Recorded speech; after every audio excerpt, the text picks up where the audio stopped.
ऐसे में Iran Britain के उन अड्डों को टारगेट करेगा जो उसकी जद में हैं। इसमें सबसे करीब साइप्रस है, जहां ब्रिटेन के 2 बड़े मिलिट्री अड्डे हैं। ये आराम से ईरान के मिसाइलों का टारगेट बन सकते हैं और ईरान ने वादा किया है कि अपने उन दुश्मनों के अड्डों को वो नहीं बख्शेगा जो अमेरिका के हमले लॉन्च करने में मदद करेंगे। ईरान ट्रेलर रोज दिखा रहा है।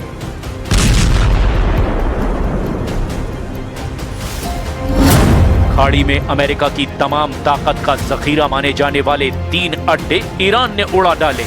पहला है कतर में अल उदैद एयरबेस, दूसरा है यूएई में अल दाफरा एयरबेस और तीसरा है बहरीन में अमेरिका की 5वीं फ्लीट का हेडक्वार्टर।